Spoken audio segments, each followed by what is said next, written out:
Una, pinigilan ng gamot yung atake ng GERD, ng acid reflux. Pangalawa, habang napipigilan ng gamot, pinapataas natin ang ating immunity nang sa ganon, magkatulong na yung dalawang yon sa pagpapagaling natin.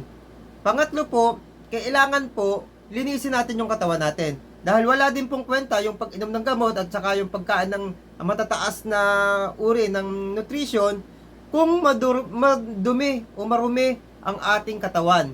Ano po, lilinisin po natin, kailangan nating mag-detox. Nakita nyo naman, gumawa din ako ng vlog.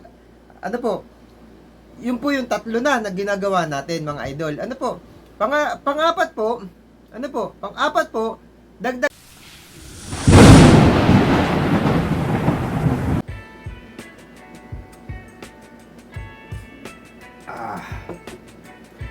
Magandang gabi mga idol. Medyo masakit pa rin ang katawan. Hindi ako nag-gym ngayon. At sobrang sakit ng mga muscles.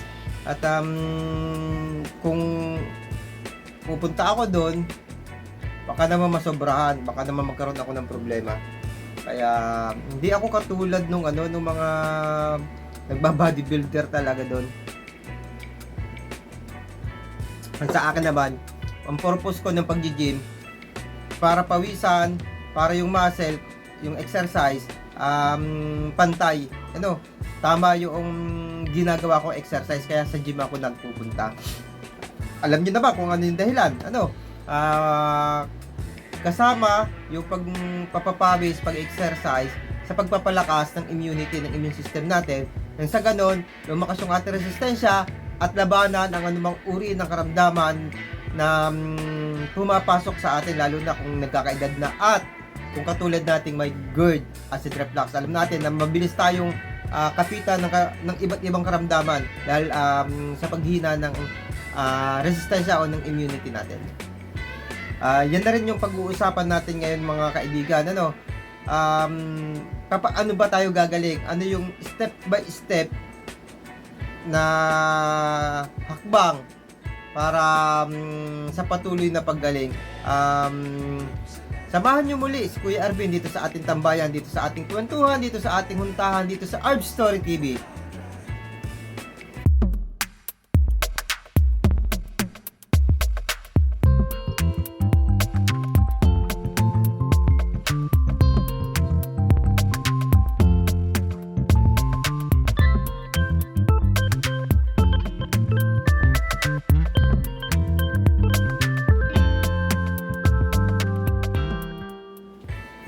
Magandang gabi mga idol at welcome back dito sa ating kwentuhan, dito sa ating huntahan, dito sa ating tambayan, dito sa Arv Story TV.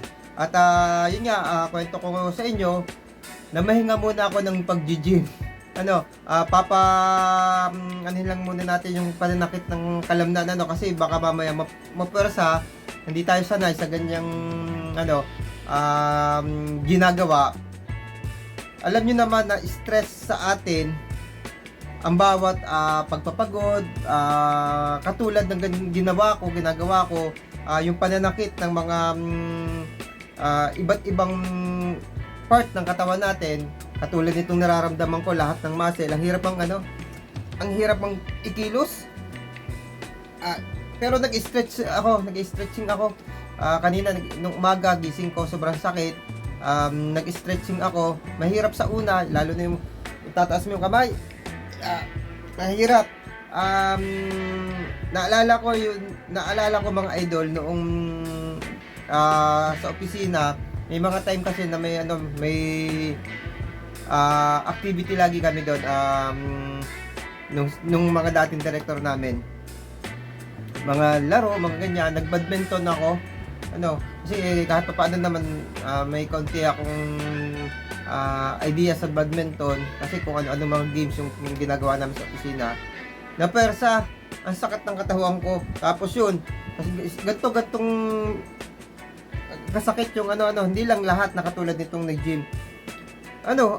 Inatake ako ng acid reflux at saka ng panic attack. Ang tagal kong inatake. Dahil nga, dala na rin ng takot. Dahil yung pakiramdam ng ganito kasi para kang lalagnatin. Yun, parang mahigit 1 linggo akong pinahirapan ng acid reflux.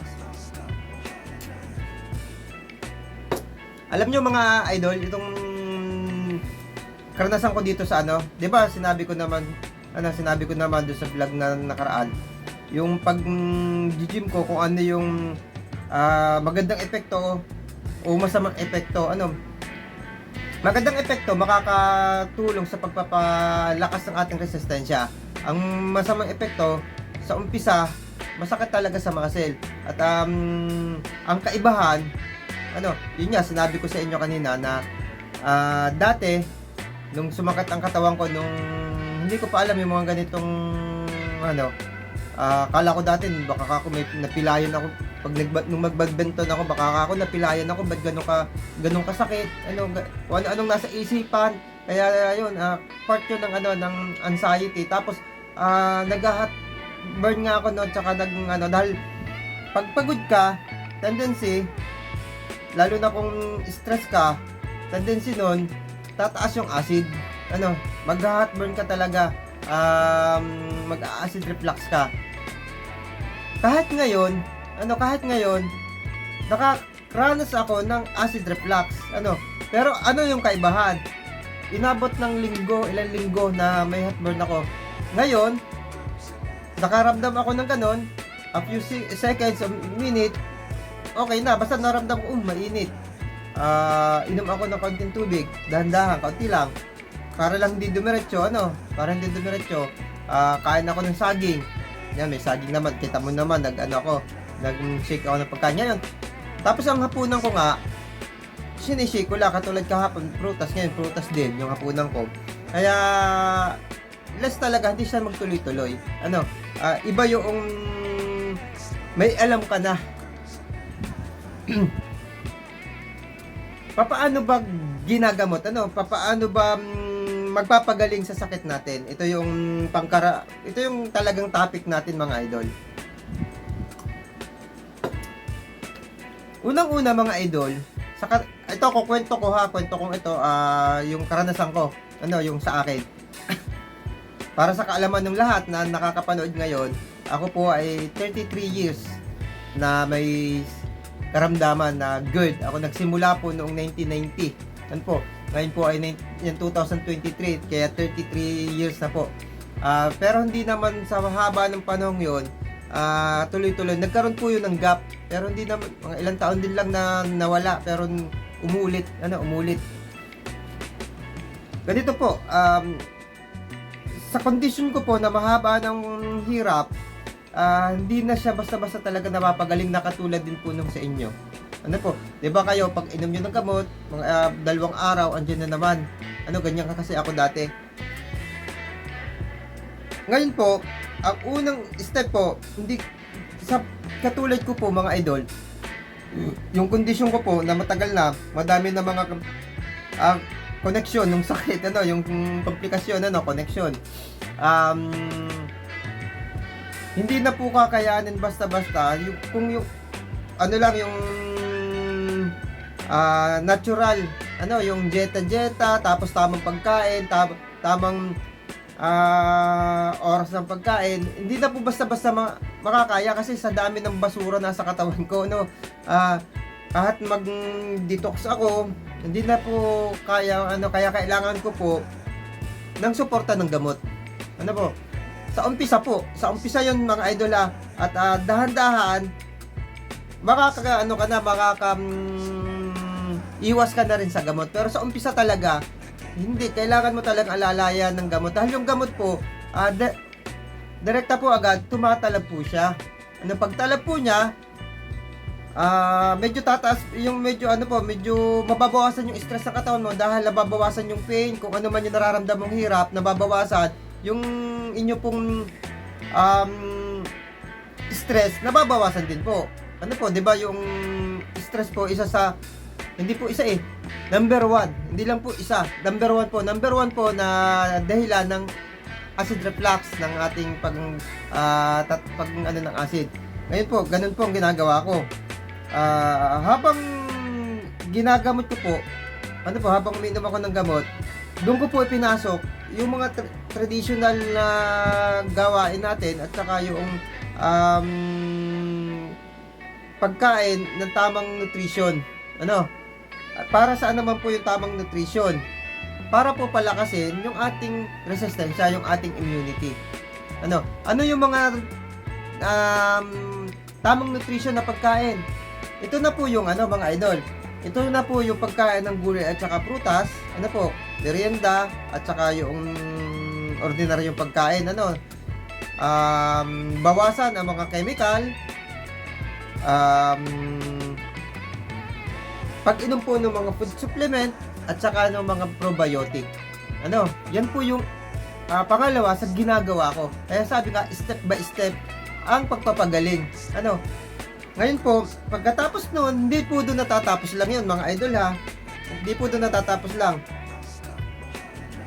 Una, pinigilan ng gamot yung atake ng GERD, ng acid reflux. Pangalawa, habang napipigilan ng gamot, pinapataas natin ang ating immunity. Nang sa ganon, magkatulong na yung dalawang yon sa pagpapagaling natin. Pangatlo po, kailangan po linisin natin yung katawan natin. Dahil wala din pong kwenta yung pag-inom ng gamot at saka yung pagkain ng matataas na uri ng nutrition kung madumi o marumi ang ating katawan. Lilinisin po natin, kailangan nating mag-detox. Nakita nyo naman, gumawa din ako ng vlog. Yun po yung tatlo na ginagawa natin, mga idol. Pang-apat po, dagdagan natin ng natural na pagpapalakas. Yan na po yung nagpapalakas ka na, matutulungan mo pang maglabas ng toxic, yung detox. Matutulungan mo magtanggal ng basura sa loob ng katawan natin, yung detox, sa pamamagitan po ng pag-e-ehersisyo, pag-e-exercise. Naunawaan nyo po, yan po yung mga step by step kung paano tayo magpapagaling. Additional po, mga idol, madaming vitamins at mas magandang mas mabilis magpalakas ng katawan, maging anumang linikha ng Diyos, mga idol ha, kahit anong linikha ng Diyos ay ang araw. Kailangan ng lahat ang araw, maging halaman ka, hayop ka, o tao ka, araw pa rin po ang kailangan. Napapansin nyo yung mga indoor na halaman? Kahit siya indoor, kapag walang pagkakataong masinaga ng araw, nag-iiba ang kulay, pumapayat, mabilis siyang mamatay. Kahit diligan mo siya ng diligan, kahit lagyan mo pa niya ng artificial na abono, ganyan po, namamatay. Ang hayop po, ganyan din. Pagka hindi naaarawan, hindi din po malusog, ganyan din po yung tao. Tayo po, direct to sunlight ang kailangan din natin, kaya pag hindi ka naarawan, nanghihina tayo. Yan po yung mga step by step. Ngayon po, mga idol, pag hindi mo nagawa yung mga yan, mahihirapan ka pong magpagaling. Totoo po yan kasi karanasan ko po, kaya nga ako nakaabot ng 33. Ngayon po, mga idol, hindi yan nasasabi o binabanggit ng mga doktor natin. Kaya tayo ang magre-research, tayo ang maghahanap ng ikagaganda ng ating kalusugan, mga idol. Ngayon po, kung isa lang dyan ang inyong ginawa, mahirapan pa rin po kayo magpagaling. Katulad ko po, naniwala ako na sa aking kaisipan na gagaling ako dahil yung gamot, doktor, hospital. Ayun, nakailang endoscopy ako, 3. Naka whole abdomen CT scan ako, 3 contrast. Ang dami kong ultrasound. Yan po ang nangyayari sa atin. Pabalik-balik lang tayo sa paggamutan, pero yun at yun pa rin yung sakit natin at nadadagdagan. Nadadagdagan. Ngayon po, yung ito, kita nyo naman yung mga video ko, sunod-sunod dyan, mahigit na 1 buwan, wala naman ako nararamdamang magginhawa para sa akin itong 1 buwang mahigit na to. Kita nyo, araw-araw naman yung vlog ko, mga idol. Ngayon, sinubukan ko, kita nyo naman, na andyan na rin yung nag-inom ako. Dito din sa buwang ito, nag-inom ako, Wala. Nag-reunion ako, napainom muli. Wala. Tuloy-tuloy lang. Ayos yung kondisyon. Nagluwas ako, natatakot pa ako kung lumuwas, nagpakapagod ako, kumain ako ng kung ano-ano. Good. Ibig sabihin, okay yung ginagawa ko. Ngayon po mga idol, hindi porke okay yung ginagawa ko, kailangan na lang na bumalik na sa mga ganyan. Hindi po. Preventive na po tayo mga idol. Preventive na po tayo. Ako hindi na talaga ako babalik sa mga, kung mag-inuman ako, 1 shot, 2 shot. Sinasabi ko naman o kaya naman kung shot talaga ako, papakita ko sa inyo na hindi na babago ang kondisyon ko. Gagamitin ko lang sa content para makita nyo na may pruweba ako. Ayan. Stress pa rin sa trabaho. Dami pa rin trabaho. Katulad niya September, dadating September, may audit na naman ako. Audit ng ISO. Talagang puspusan sa pag-prepare, pagre-review ng mga documents na ginawa ko. Baka mamaya merong hindi nasa ayos. Talagang masinsinong pagre-review. Stress po siya. Isa pa po mga idol, syempre, yung natural na pamamaraan ang kailangan natin para tayo ay guminhawa ang ating pakiramdam sa kabila po ng mga realidad na pamumuhay natin ngayon. Mga idol, hindi na po natin maiiwasan ang realidad ng pamumuhay katulad po ng mga pagkain. Pero magagawa natin ng paraan na kahit sa isang araw meron tayong magandang pagkain na walang chemical. Pag-detox, kahit nga araw-araw mag-detox ka nung at least gawin mo na siya katulad ng binili ko na detox. Bukod pa do sa sariling ginagawa ko. Tapos yun nga, tuloy-tuloy na food supplement. Ehersisyo. Ayan, ehersisyo talagang nahiya pa ako mag-vlog. Para doon nahiya ako ang dami kasing dami kong kasabay. Siguro pag magbibideo ako yung pag nakachip po ako ng walang masyadong nag gym. Nahiya kasi ako syempre. Baka mamaya may privacy sila. Makuhanan ko dahil sikip din naman doon sa gym, daming tao. Mahirap naman yun, yung mga kasabay ko sa mag-gym, puro may taklob yung mukhang lalagay ko. Ang pangit naman sa video. Kaya nahiya pa po ako. Yan. Tapos po, bukod doon, kailangan po natin ang relaxation. Kailangan po may-relax tayo. Kung ano yung ikasisiyan natin, gawin natin. Katulad ko po, kinasisiya ko makatulong sa inyo kasi dyan po ako humuhugot ng lakas ng loob sa paglaban ko simula hanggang ngayon. Yan lang po mga idol, step by step sa pagpapagaling. Ngayon, alam mo na po bakit pabalik-balik yung karamdaman natin. Alam nyo na, kasi may kulang. May kulang sa ginagawa natin. Pasensya na nga pala po doon sa mga nagko-comment na bakit daw hindi direct to the point yung binibigay kong kwento, vlog. Sa totoo lang po, siguro hindi po kayo nakasubaybay sa bawat vlog ko. Kasi katulad po, may binabanggit ako sa mga huling vlog ko na yung pong mga kinukwento ko, yung pong gagawin nyo, yun. Hindi nyo ngayon alam kung ano yun. Hindi nyo alam kung ano yun kasi hindi ko na mababalikan basta-basta kasi parang libro. Kung naiintindihan nyo po ako, yung vlog ko po parang libro. Pag po nagsimula kayo sa gitna, hindi nyo maiintindihan yung kwento. Kasi po, mahalaga din po yung unang pahina, yung pangalawang pahina, pangatlong pahina, hanggang sa makaabot ka sa gitnang pahina. Sana naiintindihan nyo. Hindi po kulang yung sinasabi ko mga idol. Nagkataon lang po na yung vlog na napanood nyo ay nasa ilalim na nasa ilalim, napagpatong-patungan na ng ibang vlog. Pwede nyo pong balikan yung mga vlog ko, mga idol. Pasensya na po. Medyo pag may mga comment kasi na direct to the point, sa totoo lang po, direct to the point talaga. Kung bakit may mga ibang salita ako, syempre, pagkukwento ko po, karanasan ko po kasi, ikinukwento ko po. Hindi po naman ako doktor na ang sakit mo, GERD, ito yung gamot, ito yung gamot, itong gamot. Hindi po medical vlog yung ginagawa ko mga idol. Kwento po, story po, istorya. Kaya pasensya na po ha. talagang ganun po. Kung gusto nyo pong malaman kung ano yung kinukwento ko, tingnan nyo po doon sa mga naunang vlog. Kasi ando na po. Meron naman po akong minsan nauulit na vlog kasi nga syempre may mga nagtatanong, sasagutin ko sa pamamagitan ng vlog. Kaya nauulit yung ibang vlog, pero hindi siya kasing katulad nung una ko na vlog. Kasi hindi naman po scripted yung kasi yung buhay ko po hindi scripted. Yung mga sakit ko po hindi po scripted. Kaya kung ano po yung nararanasan ko ngayon, kung ano po yung ginawa ko ngayon, kung ano po yung mga ginawa ko ngayon, yun po yung ginagawa kong kwento. Sana naintindihan nyo. At maraming salamat po kung patuloy po kayo na sumusuporta sa vlog kong ito. Dahil sa pagsuporta nyo po, at pagdami ng nanonood, mas madali na pong ma-search yung YouTube channel ko at marami na po yung matutulungan natin. Yun lang po.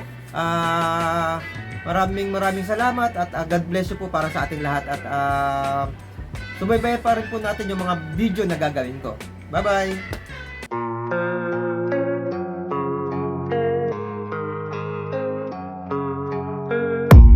I don't really know what comes next. I'm just doing my best, even though I'm so stressed out.